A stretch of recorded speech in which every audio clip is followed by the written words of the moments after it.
भाइयों नमस्कार। बहुत से किसान भाइयों की शिकायत रहती है कि हमने सब कुछ लगा लिया लेकिन गन्ना ग्रोथ नहीं कर रहा और रंग बिल्कुल जेड ब्लैक नहीं हो पा रहा। और तरह तरह के आइटम लगा लिए जो दुकानदार ने दे दिए, और भी बहुत से आइटम लगा लिए, स्प्रे भी कई कर लिए। तो भाइयों बहुत से आइटम ऐसे हैं जो बहुत सस्ते हैं लेकिन उन आइटमों को किसान भाई नहीं लगाते और महंगे पड़ जाते हैं। और कितना ही महंगा लगा लो फिर भी गन्ने की ग्रोथ इतनी बढ़िया नहीं होती और रंग बिल्कुल जेड ब्लैक नहीं होता, काला। तो भाइयों आज मैं ऐसे आइटम की बात करूंगा जो बहुत ही सस्ता है और किसान भाइयों का पैदावार भी बढ़ाएगा गन्ने की, और रंग भी बिल्कुल ऐसा हो जाएगा खेत का बिल्कुल बहुत बढ़िया, और पत्ता बिल्कुल चौड़ा होकर चलेगा जैसे इस खेत का चल रहा है। देखिए इस खेत में वही आइटम लगे हुए हैं। तो भाइयों आपको क्या करना है, आपको लेना है भाइयों सबसे पहले तो यूरिया। मैं दो चीज़ बताऊंगा। अगर आप भाइयों यूरिया मिलाकर देंगे उसे खाद को तो भाइयों आपको थोड़ा सा महंगा पड़ेगा, इतना महंगा भी नहीं है। अगर आप स्प्रे में मिलाकर स्प्रे करोगे उस चीज़ का तो भाइयों आपको बहुत सस्ता पड़ जाएगा, और इतना सस्ता आपको कोई आइटम ही नहीं मिलेगा, इतना सस्ता पड़ेगा। तो भाइयों आपको क्या करना है, पहले लेना है आपको भाइयों यूरिया। अगर आप यूरिया में मिलाकर डालेंगे तो भाइयों वो पिघल सा जाता है। आप यूरिया ना भी लें तो भी कोई दिक्कत नहीं है। आप एक तो जिन किसान भाइयों को यूरिया ज़रूर लगाना है तो वो तो यूरिया ले लें, और जिन्हें यूरिया नहीं लगाना उनका यूरिया लगा हुआ है तो भाइयों आपको क्या करना है, मैग्नीशियम सल्फेट लें 2 किलोग्राम प्रति बीघा। इस बात का ध्यान रखें, 2 किलोग्राम प्रति बीघे के हिसाब से आपको मैग्नीशियम सल्फेट लेना है, और 2 किलोग्राम प्रति बीघे के हिसाब से आपको लेना है फेरस सल्फेट।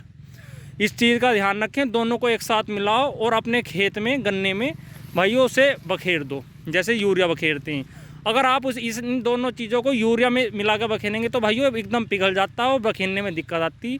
आप यूरिया ना भी डाल लें तो भी कोई दिक्कत नहीं है। और तुरंत भाइयों पानी दे दो, और 2 पानी ऊपर नीचे दो, 1 सप्ताह में 2 पानी ज़रूर लगाएं तो इसका बहुत बढ़िया रिजल्ट मिलेगा। और भाइयों एक चीज़ और, इसमें आप कोई इंसेक्टिसाइड भी मिलाना चाहते हैं तो मिला सकते हैं, फिरोडान से अलग। फिरोडान इसमें भाइयों नहीं मिलानी है। अगर आपको करना है स्प्रे तो भाइयों आपको बहुत से जो लिक्विड माइक्रोन्यूट्रेंट आते हैं, जैसे एक मैंने बताया था भाइयों क्रांति, वो बहुत ही आपको सस्ता पड़ेगा। और भी किसी कंपनी का आपको माइक्रोन्यूट्रेंट लेना है तो वो भी ले सकते हैं। और इन माइक्रोन्यूट्रेंट को भाइयों किसी भी दवाई में मिला सकते हैं, कोई किसी भी फंगीसाइड में, और इनका स्प्रे करोगे तो भाइयों बहुत बढ़िया रिजल्ट आएगा। जो मैंने क्रांति आपको बताया था वो 500 ml प्रति एकड़ पड़ती है, आप उसे भी ले सकते हैं। और एरीज़ के भी भाइयों आते हैं कई एक आइटम, आप उन्हें भी ले सकते हैं। एरीज़ के भी कई एक जो माइक्रोन्यूट्रेंट हैं उन्हें ले सकते हैं, और उन पे जो मात्रा लिखी हो उसी हिसाब से आप अपने गन्ने पर स्प्रे करें। भाइयों कलर जो सबसे ज़्यादा आता है गन्ने पर वो आता है माइक्रोन्यूट्रेंट से ही है।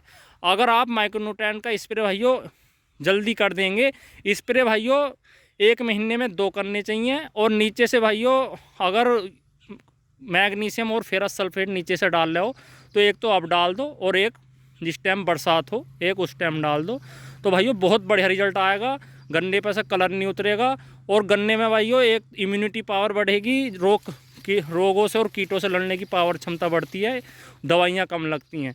और जो किसान भाई लगाते हैं कमेंट में ज़रूर बताएं उनका गन्ना कैसा होता है, जिन्होंने माइक्रोन्यूट्रेंट लगा दिया अपने खेत में वो भी ज़रूर बताएं। और भाइयों फेरस सल्फेट और मैग्नीशियम सल्फेट सबसे ज़्यादा कलर गन्ने पर इन्हीं चीज़ों का आता है, और जिन्होंने लगाया है ये वो एकदम बता देंगे कि भी हाँ भी कैसा रिजल्ट है।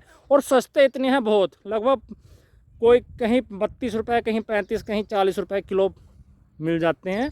वही लगभग आपको 1 बीघे में लगभग आपको 70 रुपये का, 70-80 रुपये के खर्चा है इन चीज़ों का। अगर आप भाइयों यूरिया में नीचे से बखेरोगे तो, और अगर आप स्प्रे करोगे तो भाइयों स्प्रे का थोड़ा इससे कम ही खर्चा है।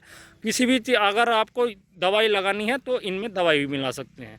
तो भाइयों कमेंट में ज़रूर बताएं आपका गन्ना कैसा हो रहा है।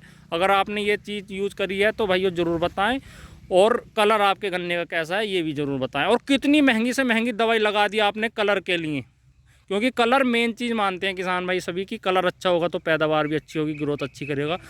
तो ये भी बताएं आपको कितनी सी महंगी दवाई डालनी पड़ेगी कलर के लिए, और आपका गन्ना फिर भी कलर अच्छा नहीं हो पा रहा। ठीक है भाइयों, धन्यवाद, नमस्कार।